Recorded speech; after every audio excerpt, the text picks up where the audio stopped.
that introduction, you'd make my mother proud at least. So I'm trying to recognize the person in there. Look, it's a real pleasure to be here. And those salons sounded fascinating and a hard act to follow in some ways. But I am excited to talk about a topic, about a country I've lived and worked in for many years. And to do it in a way that, while it's true, we can talk about the burgeoning Chinese consumer, I think we also should be realistic about the many contrasts that are happening in China. There is no one China, and I think that's an important message that many of you already know. But let me just start with an image. And the image is when my wife and I had left Beijing to move to Hong Kong roughly around the time of 1997. And 1997 was an important year. There's also an opportunity for a bit of audience participation. You can boo, you can cheer, you can do whatever you want with this photo. I took it, and the Chinese security guard, if you look closely, was not particularly happy that I did. But it was a landmark event, the return of Hong Kong to China. And I'll use it to at least base some of what I'm going to say.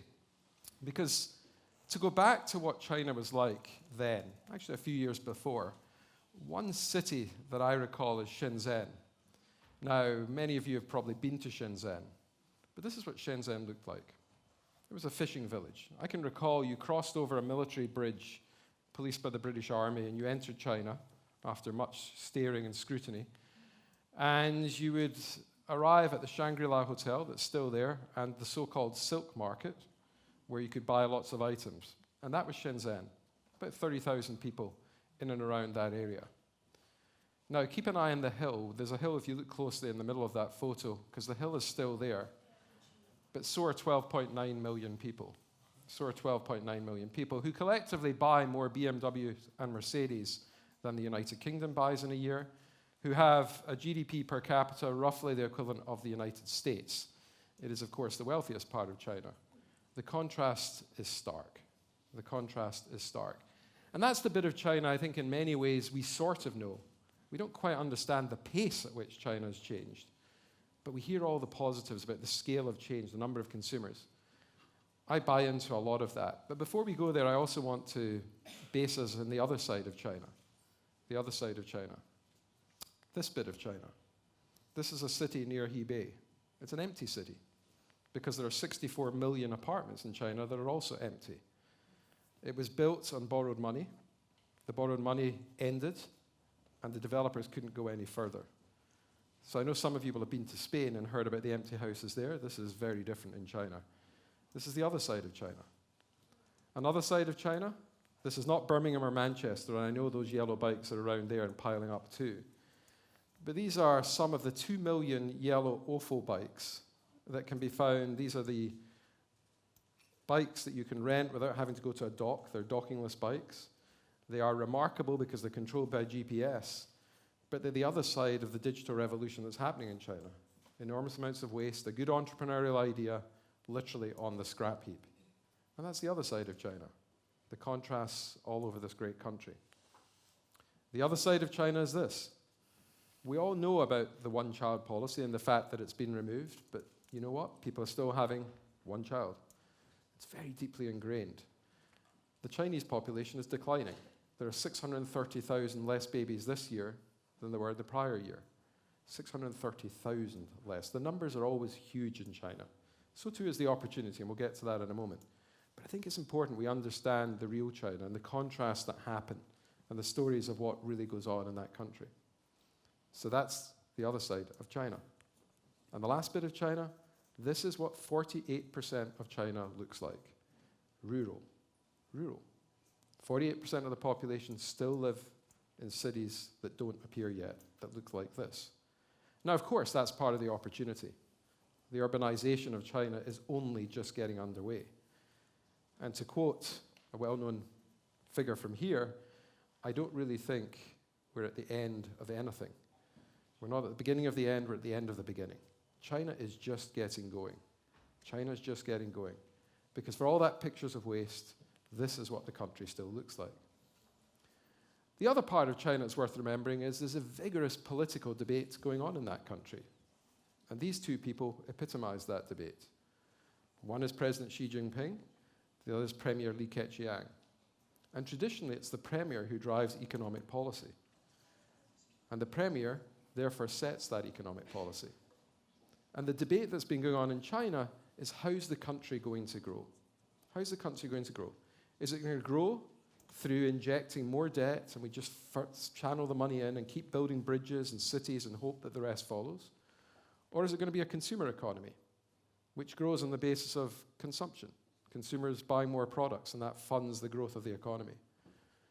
That debate matters because it really talks to whether we're going to see China continue on its growth path or we're actually going to see a correction and the city suddenly realizes that China isn't going to keep growing at the 7-8% that it has historically. I'm not going to get into the detailed economics, but it's an important debate. And the debate centers on this. Removing some of the capacity, the steel capacity and other capacity that is what is driving down prices in the rest of the world. And by the way, that's part of the argument that's going on between China and the West right now. China and the West right now. That argument, from the Chinese point of view, gets settled. It gets settled in 2017 in October, when the 19th Party Congress met and gave President Xi Jinping unprecedented powers to decide the future of the country. These are the 7 men in dark suits who run China. 7 people, that's who they are. What's important to remember is that Xi Jinping came into power 6 years ago, and when he came in, he didn't get to choose the people that were in position or in authority. That decision was made by his predecessor, Hu Jintao. Xi inherited the leadership of China. Now he picks the leadership of China. So 5 of the 7 people in that photo are new.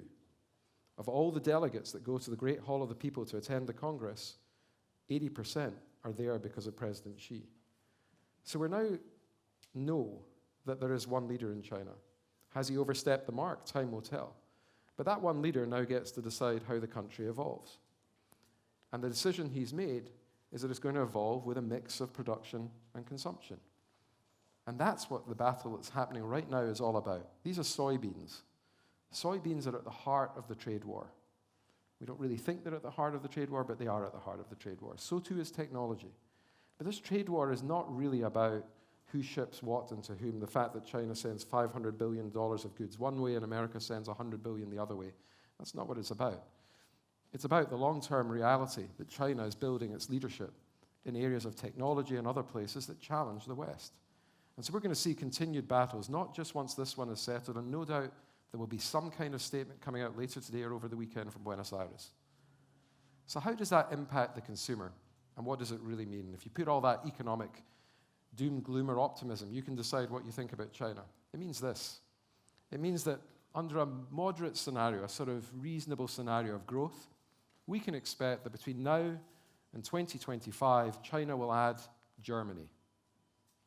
China will add Germany. The economy of China, if you assume a reasonable case, you don't need to be optimistic, it will add Germany in terms of the number of consumers and the amount of spending power they will have. And that's despite all the things I showed at the beginning. This is why we talk about China. But we need to be careful, because just as, for example, the United States of America has very different characteristics, so too does China. And it's very important to remember everything doesn't look like Shenzhen. The pictures I showed of the gleaming towers and the 12.9 million people. And I picked 4 cities to talk about: Shanghai, Hangzhou, Kunming, and Chengdu. And these cities, in a way, represent the contrast and how one needs to think about the consumer economy. We looked at 729 cities and grouped them into 22 clusters, where the consumers have broadly similar behaviors, but 22 that are very different in their nature. 22 that have characteristics which you need to understand if you're going to be successful in China.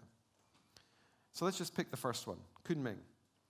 Kunming's in southern China, and it's actually the lowest income of the towns we're going to talk about. It only has 7 million people, so it's relatively small. Worth remembering, China has 221 cities with over 1 million people. Europe has 35. So 221 versus 35. This is one of the smaller Chinese cities. It's also one of the poorer Chinese cities. It relies on domestic tourism, and it therefore has spending power about $10,000 per capita. Or put another way, half that of Shanghai, or a third of the US. So it's a pretty basic city, but it's got 7.9 million people. So even within the 7.9 million people, there's a lot of goods being sold. E-commerce, very low penetration. People talk about digital China, not the case in Kunming. But if you go to Chengdu, And you may have gone there to see the pandas. I don't know if anyone's seen the pandas. That's where 80% of the world pandas live.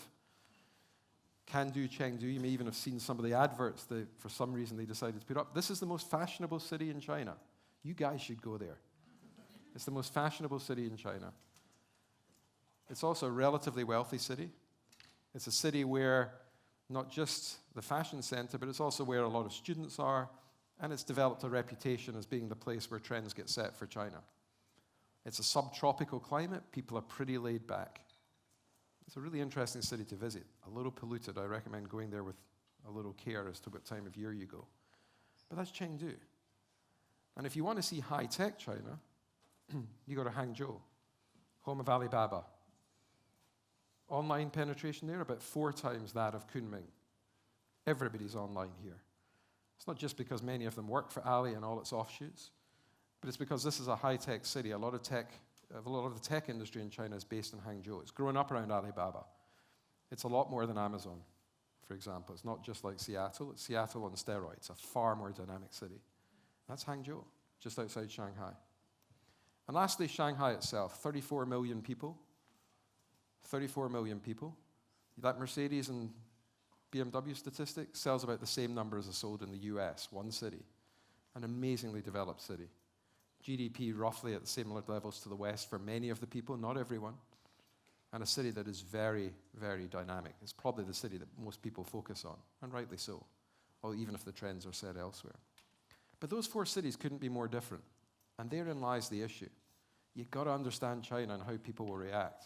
I'm not going to spend time on the D&G issue, but one of the things I thought that was most compelling, it's very tempting to do so, one of the things that was most compelling was the headline in the People's Daily that a lot of people said to me they thought captured the zeitgeist of how people really felt.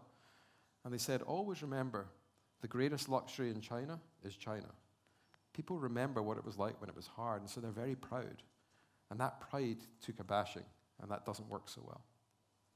But if it all goes wrong, if actually you take the economic indicators and say they all go south, the debt catches up, things don't look so bad, or look bad rather, this is what you get. Yes, that's London.